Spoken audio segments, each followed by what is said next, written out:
Fear and care. Leo woke again, and this time he felt the weight of confusion pressing heavier than pain. The room was still quiet and filled with that soft blue glow that seemed to breathe with him.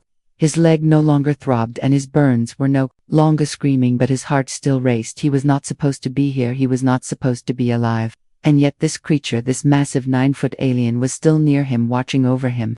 Like she had nothing else in the universe to care about. This slowly sat up and scanned the strange curved walls of the room, which felt alive, like it had nerves under the surface. There were no sharp corners, no visible doors, only soft edges that pulsed in color as if reacting to his breathing. He glanced over, and there she was, seated beside him, with her hands resting gently on her knees and her eyes locked on him. Without blinking, she tilted her head slightly when he moved and made that same soft sound again that seemed to settle something inside him. Leo wanted to trust her, but the voice in the back of his mind whispered that nothing was ever this simple. During more, he slid one leg over the edge of the bed and gritted his teeth as he tried to stand. His body was not ready, and he nearly collapsed, but before he hit the floor, her long arms caught him. She lifted him again with a grace that made no sense for something so large and strong. Her touch was warm and steady. He flinched and pushed away, but she did not resist. She backed away slowly, her palms open in peace. Leo stood shakily, his breath ragged as he limped across the room, feeling the strange material under his feet shift like soft moss. He looked around, searching for an exit, a weapon, anything familiar, but the space was not built for escape, it was built for comfort. He turned to her and pointed at himself, then toward what he assumed was outside. "Let me go," he said, though he knew she would not understand the words. Still, he had to try. She walked to one side of the room and pressed her hand against the wall, which rippled under her touch. A section slid open, revealing another chamber that was smaller but filled with glowing plants and soft sound. It was a garden. The air felt warmer there, and sweet. She gestured for him to follow, but he stepped back. He was not ready to follow her anywhere. His heart raced and his instinct screamed danger, but his body could not deny the calm this place brought. She stepped forward again slowly and held out something round and glowing. He hesitated, but took it and examined it. It was soft and jelly-like and gave off a subtle warmth. She made a motion with her hand, then touched her mouth. "Eat," she seemed to say. Leo sniffed it carefully, then took a cautious bite. The tastes exploded with flavor, sweet but not sugary, warm but not hot. It reminded him of the food his mother used to make on cold days when the wind howled through the broken windows of their old house. That memory struck him harder than any injury. He swallowed the bite and looked at her again. "Who are you?" he asked. "What do you want from me?" She simply watched and waited, as if she knew he needed time to stop fighting what he could not control. He slumped back onto the soft bed and covered his face with both hands. He was not sure what scared him more, that he was being cared for by a towering alien, or that he was starting to feel safe with her later. She brought more food and some kind of warm fluid in a clear curved container. She helped him drink slowly, as if she had fed wounded creatures before. When he coughed, she patted his back gently and adjusted the way he held the container. She did not speak words, she did not demand anything, she just stayed near. Each time he woke, she was there. She never slept far from him, always curled in a protective shape, her large body shielding the area like a silent guardian. Leo could not understand why she was helping him, but part of him stopped asking. Sometimes comfort cannot be explained, it just exists. One day, as she was checking the bandages on his arm, she hummed a strange melody. He listened without realizing it, and found his mind calming in rhythm with the sound. It reminded him of lullabies from his past, long-forgotten sounds his real mother once sang before life became about survival. He watched her work her fingers, moving with care and attention. She looked like a soldier, but her hands moved like a healer, each motion deliberate, each glance filled with focus. He started to study her more. Her skin shimmered like wet stone in the sun, her limbs moved with quiet strength, and her eyes carried a sadness he could not name. She was not just a rescuer, she was something deeper. She was not here because of duty, she was here because she chose to be. Leo finally found the courage to whisper, "Why me? Why save Mesh?" Looked at him long and slow, then placed a hand on her chest and pointed at him. Then she repeated the motion again and again. "Heart, Yumi." He did not know what she truly meant, but somehow he understood. She was not just keeping him alive, she was giving him something no one had in years: care, without condition. That night he slept without nightmares for the first time since the war began. Communication and past scars. Leo woke with a strange feeling pressing inside his chest. Not pain, not fear, but something like pressure that had nowhere to go. The walls around him pulsed gently with light, but today the blue was tinged with a soft red glow, and the air felt thicker, not hot but heavy, like something was about to change. He sat up slowly, his leg now wrapped in soft, flexible layers of material. He still did not understand, but they healed better than any human medicine he had known. The alien was sitting beside a curved surface that rose from the floor like a table made of mist. Her long fingers moved through a light pattern in the air that responded with small glowing shapes. She was focused, her back turned to him, but when he shifted on the bed she looked over immediately, her expression soft and open. She did not speak, but made a low note that meant she was glad he was awake. Leo stood slowly, testing his strength. He limped less now, his balance stronger, and his muscles not shaking. Like before, she watched without moving, then pointed toward the table and made a gesture with both hands open and slow like an invitation.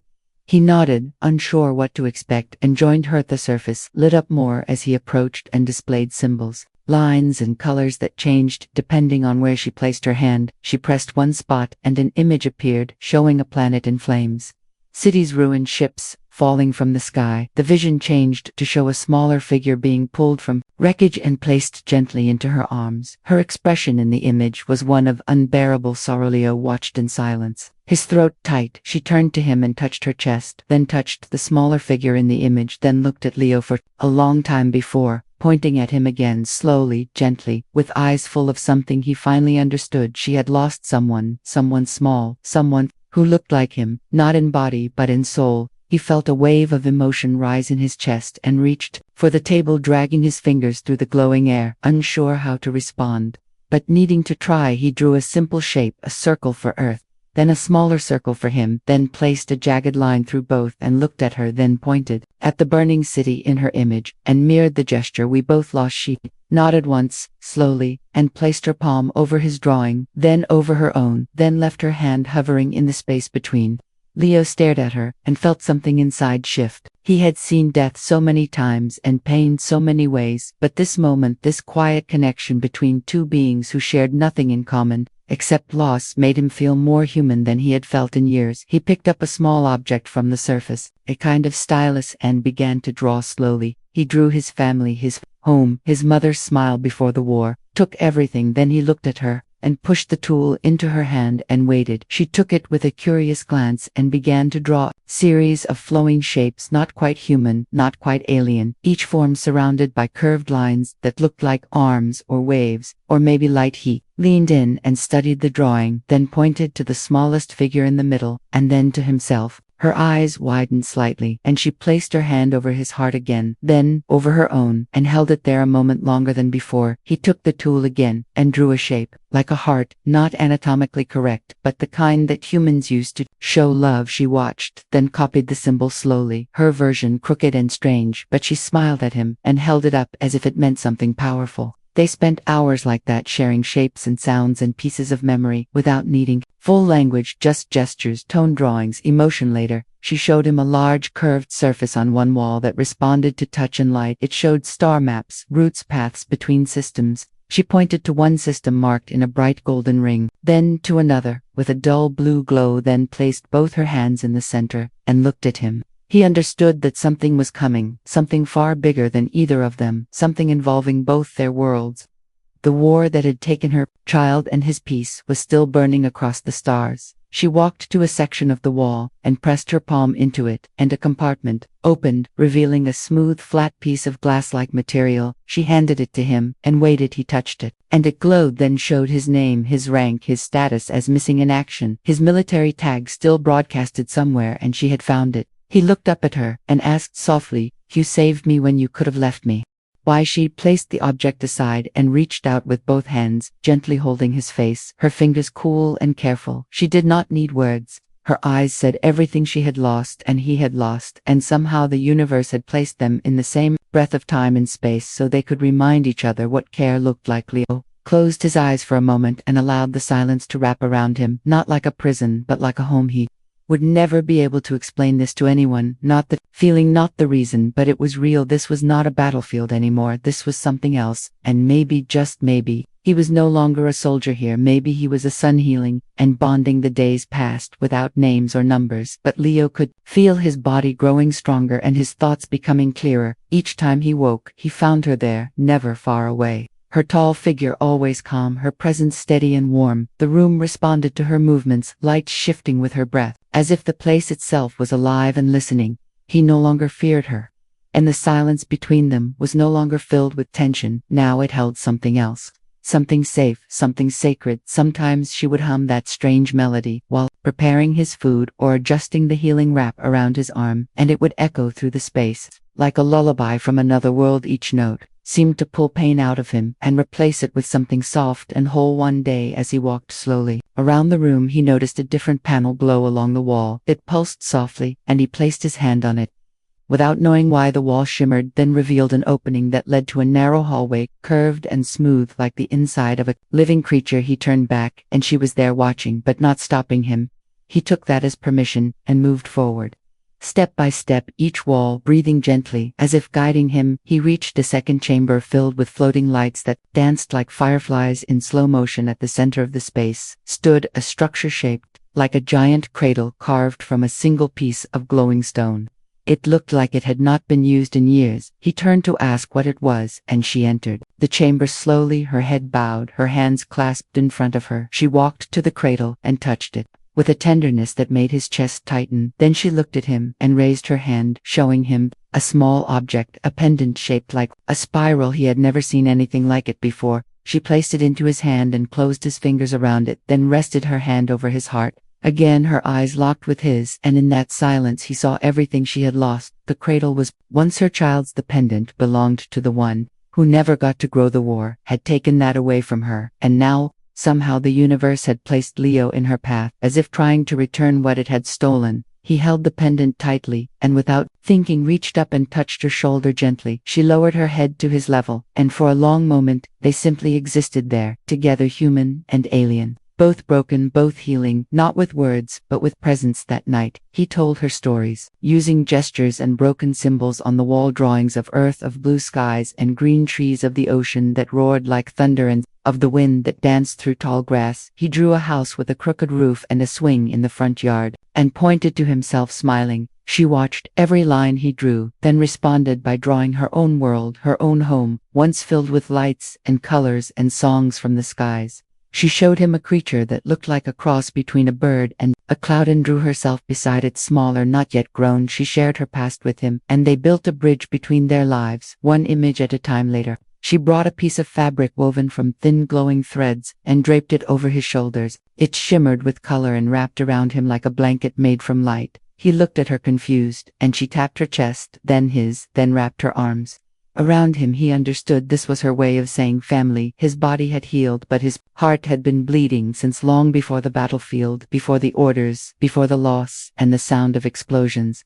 This place, this being, this moment, was patching that wound with something stronger than any medicine. He began to call her mommy again, sometimes under his breath, sometimes out loud, and every time he said it, she responded with that soft sound, the one that meant she was there, and that she would always be there. They shared meals now in silence and comfort. She would bring different fruits and strange warm drinks that made his mind feel lighter and his dreams deeper. He began sleeping without fear and waking with purpose. One morning, he tried to teach her a song from Earth, a simple melody his mother once sang in the dark when he was a child afraid of thunder. He hummed it slowly and she listened, eyes wide. Then she repeated it, not perfectly but with heart.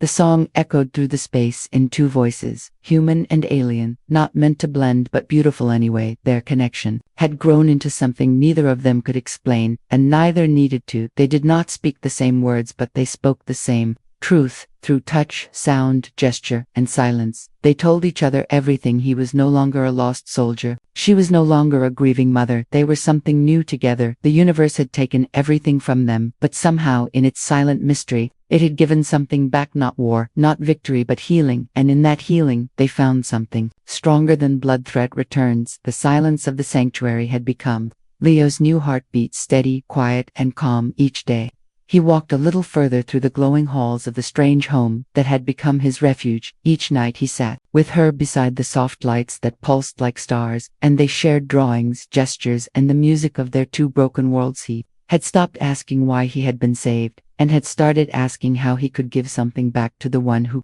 had given him life again. But peace is never a promise during war, and peace is never a shelter that lasts forever. It started with a sound, not loud, not violent, but wrong. A vibration in the walls, a shift in the air. She felt it first. Her body stiffened, and her eyes darkened with something he had never seen in her before. Fear. She moved quickly, guiding him back to the central chamber, and closing the entrance with a firm press of her hand. The walls sealed, and the lights dimmed to a deep gray. Her hands moved fast over the control panel, symbols flashing in urgent rhythm. Milo stepped beside her, trying to understand, his heart pounding not from pain but from a memory. He thought he had buried the sound of approaching enemies, the feeling of being hunted, the knowing that peace never stays. She turned to him and drew 2 figures, one tall, one small. Then she drew 3 others, marked with sharp lines in glowing red. She circled them, then drew a downward arrow. They are coming, not friends, not healers, soldiers. She drew her own face and placed an X over her mouth, then touched her chest and pointed to him, then drew a wall. She would hide him. She would protect him even now, even against her own kind. Leo shook his head. He could not let her risk everything, not after what she had already done. He took the stylus and drew a new picture. 2 figures standing together, no wall between them, no hiding. He pointed to her, then to himself, then to the word together. If we are caught, we are caught together. She looked at him, her eyes wide, then full of sorrow, then pride. She reached for him and pulled him into a tight embrace, her arms wrapped around him like armor, and her voice whispered a soft note that trembled with emotion. The sound of the ship landing outside was not thunder, but it shook them both. Leo felt his breath catch. The door to the outside pulsed once, and then went still. She moved to the center of the room, her body tense, her stance ready. Not as a mother now, but as a shield. The door slid open, and 3 figures entered, tall, armored, their bodies wrapped in dark metal, their eyes glowing red. They spoke in a language Leo could not understand, but their tone was harsh and their movements sharp. They pointed at him, then at her, then at the exit. She stepped in front of him, her arms spread wide, blocking their view of Leo completely. They shouted. She did not move. One of the soldiers raised a weapon. Leo stepped forward. She pushed him back with one hand, but he pushed forward. Again, no, he would not let her do this alone, not after everything. He pointed at himself, then raised his hands, showing he had no weapon. Then he pointed at her, and made a motion over his heart. She saved me. She is not the enemy. They shouted again. One raised the weapon higher, then she stepped forward and placed her hand on the weapon. Lowering it with steady pressure, she turned to Leo, and placed something small into his palm. It was the pendant, the spiral of light, the symbol of her child. She closed his fingers over it and looked into his eyes. No words, just one long look. Then she turned back to the soldiers and raised both hands. Slowly Leo realized what she was doing. She was giving herself up to save him. He tried to move, tried to speak, but she shook her head once and smiled. That smile said everything she could not say then. The soldiers stepped forward and surrounded her. They bound her hands with glowing restraints and pushed her toward the door. She did not resist, she did not speak. Leo stood frozen, the pendant warm in his hand, his heart pounding so loud he could not hear the rest. She walked away between them, tall and strong. Even in surrender she looked like a guardiande. Just before the door closed, she looked back one last time, and in that final moment he knew she was still protecting him, even if it cost her everything. Sacrifice and stand. The room was empty without her. And though the walls still pulsed with soft color, and the air still held the warmth of her presence, it felt like the silence had swallowed all the light. Leo stood where she had left him, the pendant pressed so tightly in his hand that its edges left marks on his skin. He did not move, he did not breathe deeply. He simply stared at the door that had taken her from him. The pendant pulsed softly with its own glow, a warm hum rising from it like a heartbeat, and he held it to his chest where his own heart beat faster than ever. He turned to the console, where she had always worked, her hands dancing over the symbols, and his own fingers hovered above it, uncertain yet drawn by instinct and the need to do something, anything. He touched the same panel she had used, and to his surprise, the room responded. It opened the same pathways she had shown him. The maps, the symbols, the energy pulses, her presence still lived in this space, encoded in its every corner. He found a message left by her, a series of images. Not words, but clear in meaning. The pendant was a key and a beacon. It could reach other systems, it could call for peace or call for war, it depended on how it was. She had left it with him not only as a gift but as a responsibility. She had trusted him not just with her safety but with the message. She had spent her life building. He knew then what he had to do. Leo moved quickly through the curved halls, now familiar and yet painfully quiet. Each room he passed held echoes of her touch, and every step he took felt heavier, as if the walls knew what he was about to face. He reached the final chamber and placed the pendant into the center console. The surface lit up and a low sound filled the space, a rising signal calling not just to her people but to all who would listen. The message began. A projection of her face appeared, tall, radiant, filled with sorrow and strength. She spoke in her language, but the images that followed made the meaning clear. It showed the cradle, the war, the loss of her child, and then it showed him the human child, broken and bleeding, carried from the battlefield, held in arms that did not belong to his species, but carried the same love. It showed her feeding him, protecting him, teaching him. Then it showed her capture. And finally a single image of the pendant, glowing between two hands, one alien and one human. The message ended, the walls dimmed, and the silence returned, but he was no longer hiding. Leo left the chamber and made his way toward the exit. The guards would come for him. Now he had triggered something bigger than himself, but he did not care. He would face them with the truth in his heart and the proof in his hands. He stepped out into the fading light of the alien sky, the air crisp and quiet. For now he walked toward the main path that led to the city's edge, his body straight, his pace steady. They found him there, for soldiers, weapons raised, eyes cold. He raised his hands and held the pendant high, the glow casting a soft light across his face. I will not run, I will not hide. She saved me, and now I will save her. They shouted orders, but he did not move. He pointed to the sky, where a new light began to blink, a reply to the signal, a fleet not for war but for witness. The pendant's signal had reached beyond the battlefield. It had reached those who still remembered. Pisa, new ship descended, sleek and unfamiliar, its colors marked by symbols of diplomacy, not conquest. The soldiers looked uncertain. Then another ship followed, and another, and more. The sky filled with ships, not enemies, not invaders, but those who had heard her message. He stepped forward again, voice steady and filled with all the strength she had given him. She did not break the laws, she broke the silence. She gave care where there was only hate, and now you must choose. You can silence her forever, or you can listen. The soldiers paused. One lowered their weapon, then another. From the largest ship a figure emerged, cloaked in robes of silver, their eyes old and wise. They approached Leo and held out their hand, not in threat but in respect. He placed the pendant into their palm and watched as they studied it. With reverence they turned to the soldiers and spoke a single command: release her. Took only moments. The bindings were removed. She stepped forward, her tall frame weakened but unbowed, her eyes locked onto Leo. He ran to her without thinking, and she caught him again the way she had on the battlefield, not with words, not with questions, but with arms that meant home. The sky above them was no longer filled with fire, it was filled with possibility, and for the first time since the war began, Leo believed peace was not just a dream, it was real, and it had begun with her legacy and love beyond worlds. The sun on the alien world rose without violence, and for the first time Leo stood under its light without fear in his heart. He had spent days in shadows, hiding in silence, living like something hunted, but now the light touched him fully and gently, like it had always meant to find him. She stood beside him, her tall frame still strong, though the lines of exhaustion etched deep into her posture. The trial had taken its toll, but her presence had not broken. Instead, she had become something more than what she was before, no longer only a mother, no longer only a healer, but now a voice that traveled beyond species, a presence that reached across worlds. News of the message had spread faster than fire in dry grass. Entire systems had received her story, her choice to protect a soldier,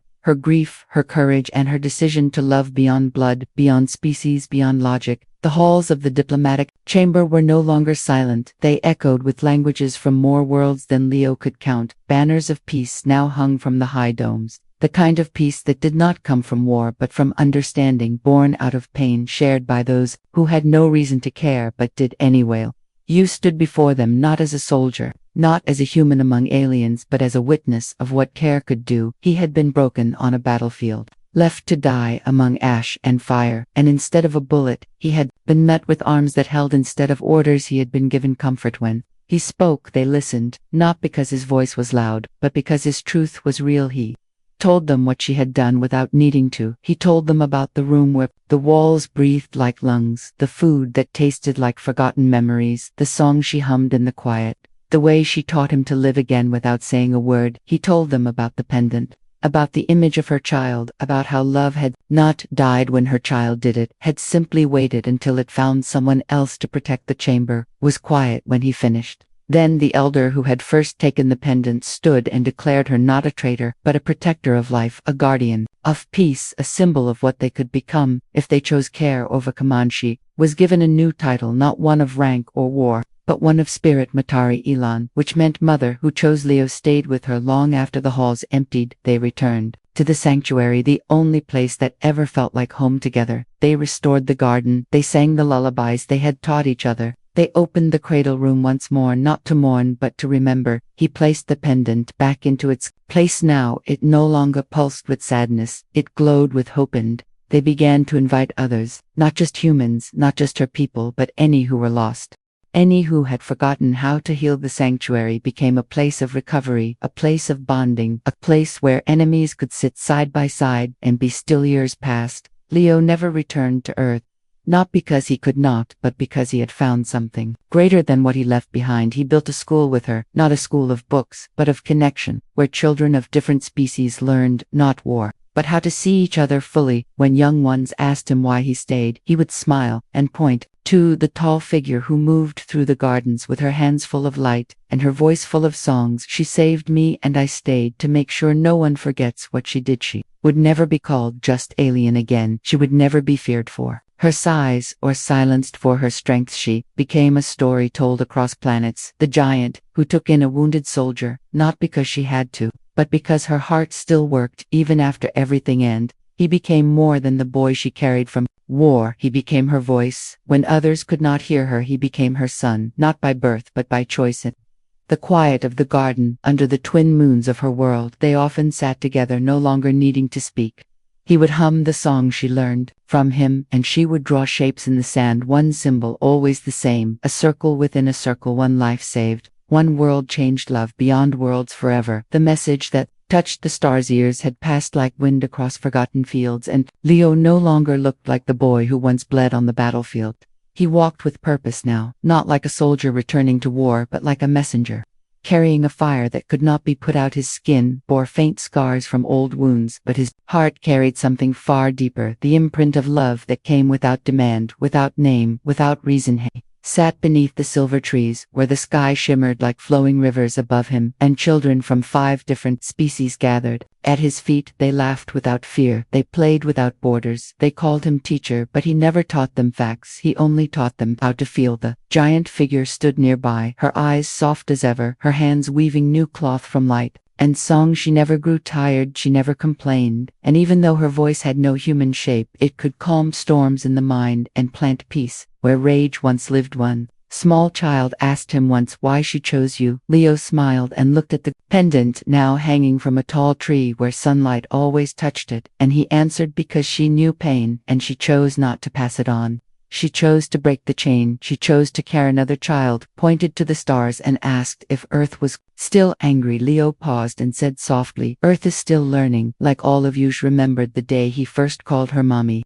how strange it had felt and how right it had become. He remembered how her arms had become home, how her silence had become song, how her loss had become healing. He remembered the cradle and the garden and the ship that landed with fire, but left with understanding. He remembered standing between weapons and saying no more, not with anger but with truth. He stood now and looked at the sky. Message had been sent, but it was never just hers, it was theirs. A mother who lost a child who lost a world, and 2 hearts that found a place to begin again. They never built monuments, they never carved statues, instead they planted seeds, and every time one bloomed, another story was born, not about war, but about love, not about orders, but about choice, not about enemies, but about healing. And Leo knew deep inside this story would echo beyond his lifetime, beyond planets, beyond blood. A boy, a cradle, a mother 10 feet tall, and a bond stronger than any border. In the quiet of the last night he lay beside the garden, her hand resting on his shoulder, her hum carrying him to sleep, and his final thought was not fear or regret, was thank you for finding me, for saving me, for loving me. The